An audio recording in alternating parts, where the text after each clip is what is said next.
Good morning, America. White House bombshell. President Trump's attorney admits he paid off Stormy Daniels, the woman who said she had an affair with Donald Trump. A new scandal rocking the White House.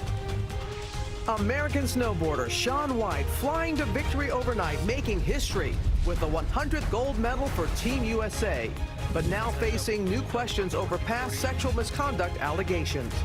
Dramatic rescue overnight. Climbers trapped on Mount Hood as a storm moves in. Rocks and ice pummel them.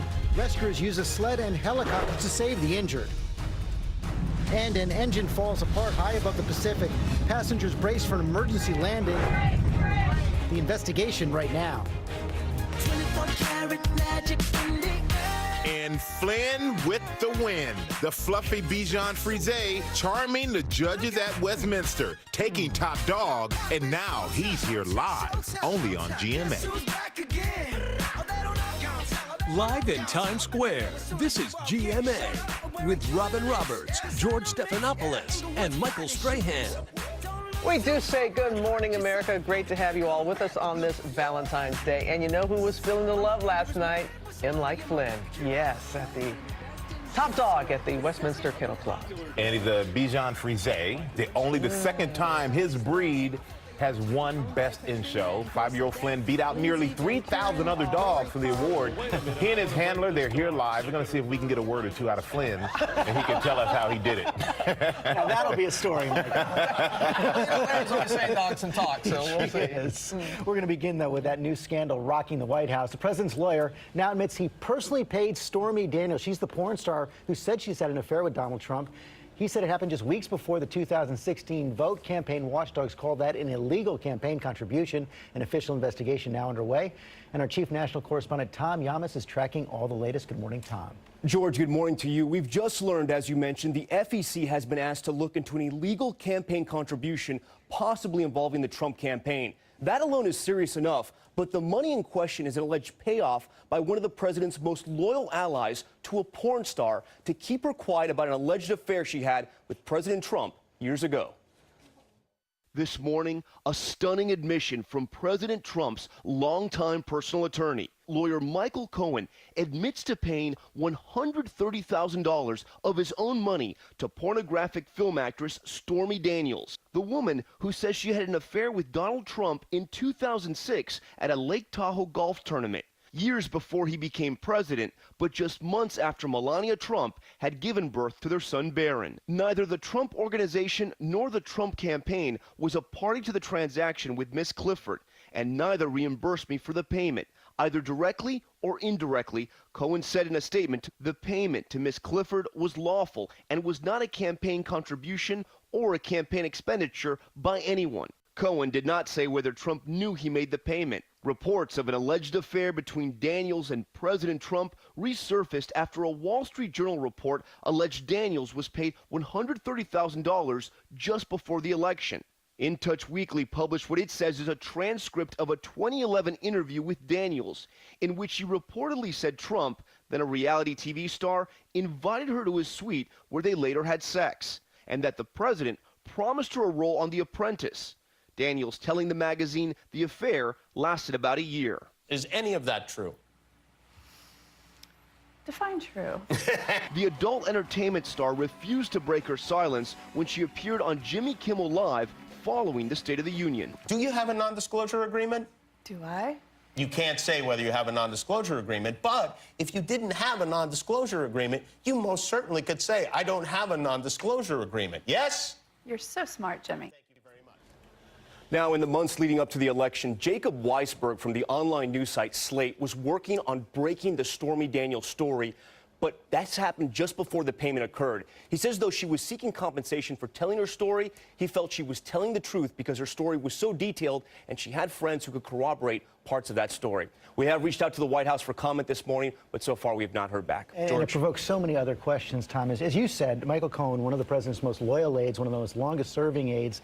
The question is, why did he make the payment? How could President Trump not know? Yeah, we still don't know the answer to that question, but we do know this. Michael Cohen was one of the closest people outside of his own relatives to to Donald Trump. His office was just steps away from President Trump's at Trump Tower. He didn't have an official role in the campaign, but he was known as the pit bull. He would take care of problems for President Trump outside of the campaign. He would go after reporters on cable news and threaten lawsuits. A very tough customer. We'll see what happens now. This was right before the election. Tom Yamas, thanks very much. We'll see how the White House responds today.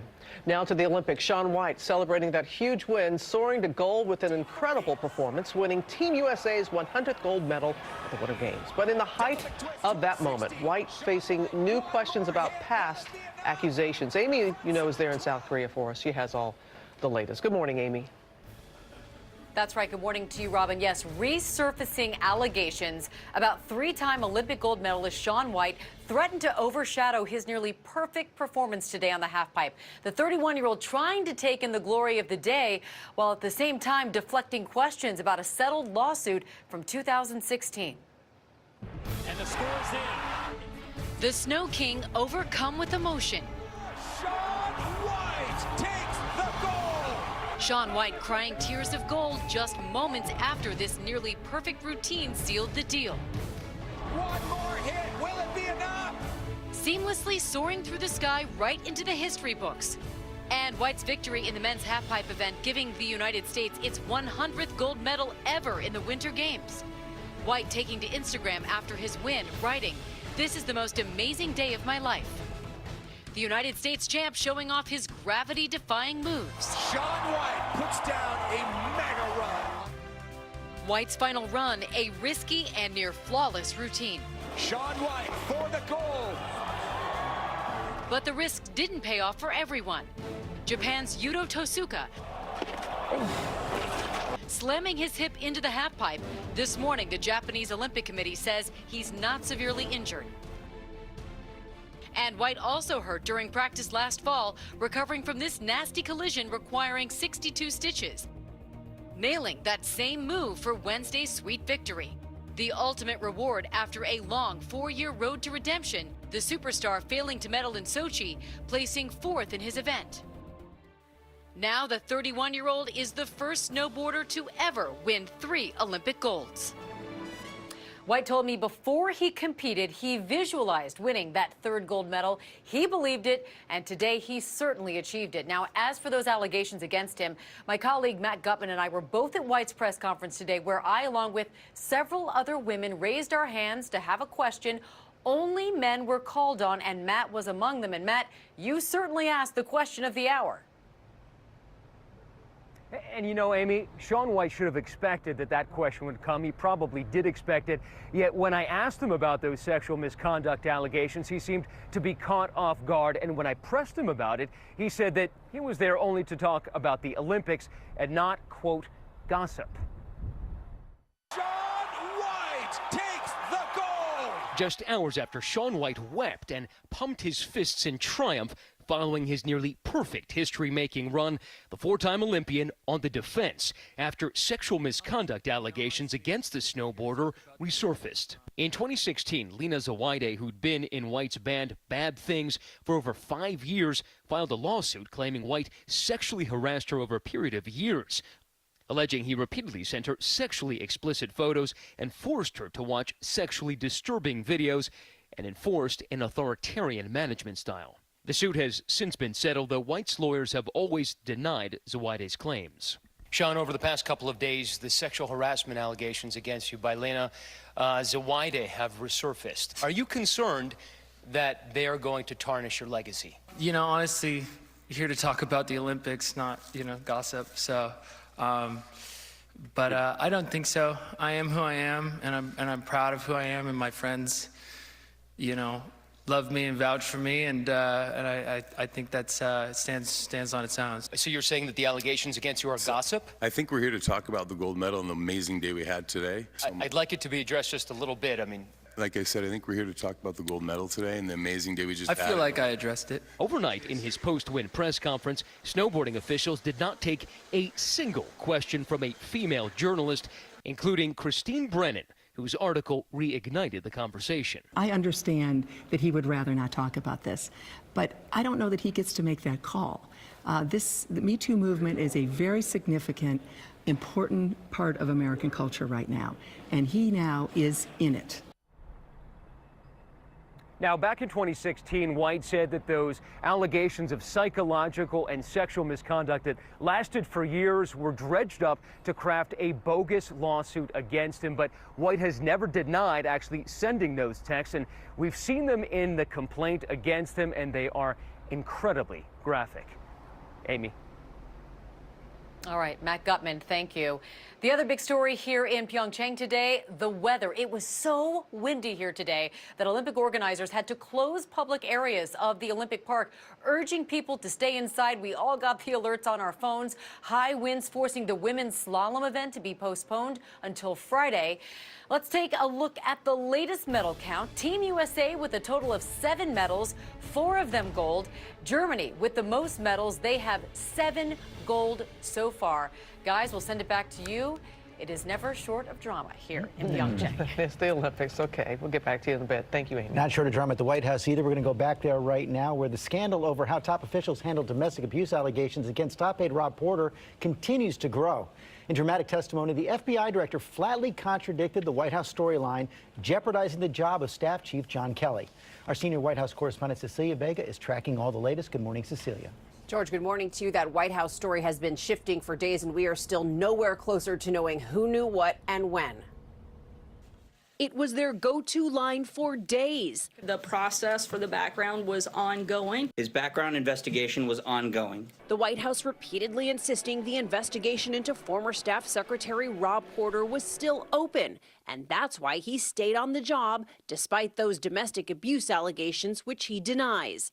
The FBI conducting that investigation now says that's not the case. Director Christopher Wray told the Senate Intelligence Committee his agents actually gave the White House 4 reports on Porter as far back as last spring. And that's not all. We administratively closed the file in January. Facing repeated questions about the contradiction, Press Secretary Sarah Sanders now blames a little-known White House office, the White House Personnel Security Office. They had not completed their process and made a recommendation to the White House for adjudication. But just a day earlier, this is a process that doesn't operate within the White House. From the president himself, still no mention of the women. Mr. President, do you believe Rob Porter's ex-wives? Do you believe Rob Porter's ex-wives, Mr. President? Does the president believe the women? Again, the president takes all of these accusations very seriously. He believes in due process. Chief of Staff John Kelly at the center of the firestorm, reportedly having known about the allegations for months, tells the Wall Street Journal he wouldn't have handled the situation differently, saying, quote, "It was all done right." Is the White House still maintaining that John Kelly really had no idea about these allegations of domestic abuse until this story broke? I can only give you the best information that I have, and that's my understanding. Now, Rob Porter was among those in the president's inner circle working on a temporary security clearance. Jared Kushner also among them. The president's own director of national intelligence is now sounding the alarm about that, George. He says anyone with a temporary security clearance should have limited access to sensitive information. And Cecilia, so much focus on the White House counsel Don McGahn and, of course, the staff chief John Kelly right there. And Kelly facing something of a colonel's coup inside the White House right now. Some stunning quotes in the Washington Post from White House aides. One saying Kelly is a big fat liar. To put it in terms the general would understand, his handling of the Porter scandal amounts to a dereliction of duty. Another aide described Wray's testimony as a killer and added that it's simply not in our DNA, the White House DNA, to be transparent and truthful. That's from White House aides, Cecilia. Yeah, and we know that President Trump himself has been increasingly frustrated with General John Kelly. We know he's been calling friends and talking about possible replacements. We also know that John Kelly recently expressed a willingness to resign if the president wants that. There is a short list, sources tell us, getting shorter by the day of possible replacements. Now moving towards the top of that list, George, is Gary Cohn, the president's chief economic advisor. More than a week into the scandal. Cecilia Vega, thanks very much. And George, we continue on with new warnings from America's top intelligence officials about Russia already targeting this year's midterm elections. Our Chief Justice correspondent Pierre Thomas has more in Washington. And Pierre, this warning comes as we know millions prepare to head to the polls later this year. Robin, good morning. I've covered a lot of hearings, but this certainly was not business as usual. The nation's top intelligence officials had a stark warning about the upcoming congressional midterm elections. The Russians are coming again. The director of national intelligence was incredibly blunt, saying, quote, "The United States is under attack." And the CIA director said that the U.S. has already uncovered evidence of Russians targeting the upcoming elections. And Robin, ABC News has learned that the Russians plan not only to use social media to sow discord through fake news, but are probing state election systems to see if they can be infiltrated.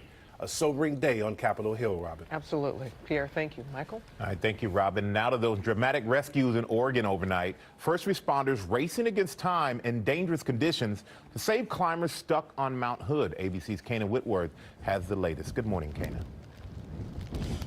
Hey, Michael, good morning. So there were 7 climbers in 2 separate groups in desperate need of help atop Oregon's highest peak. And with this weather moving in, all of this wind and snow, it was a race against time. The initial call came in from a group of 4 people after a climber they were with fell some 700 feet.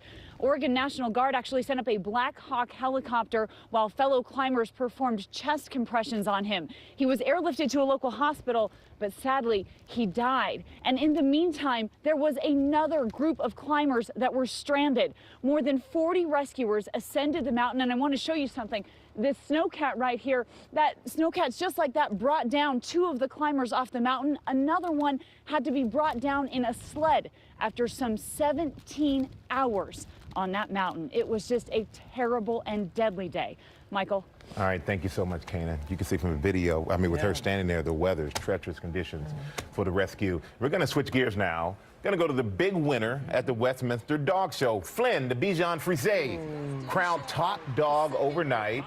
It doesn't get any better than that. And Larry, you got a chance to meet him up close. Oh, don't you know? It's so love this assignment. Good morning to you guys and to you.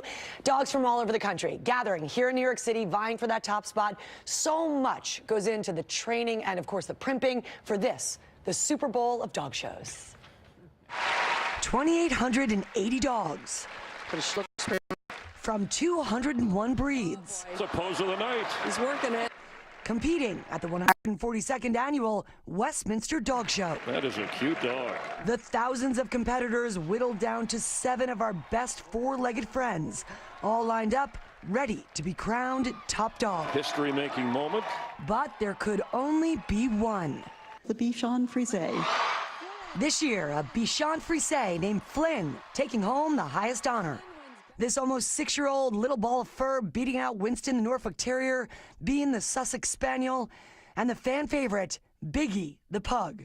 The dogs strutting their stuff in smaller groups before making it center stage. The fierce and fluffy competition, rough for some, many distracted by this robotic camera.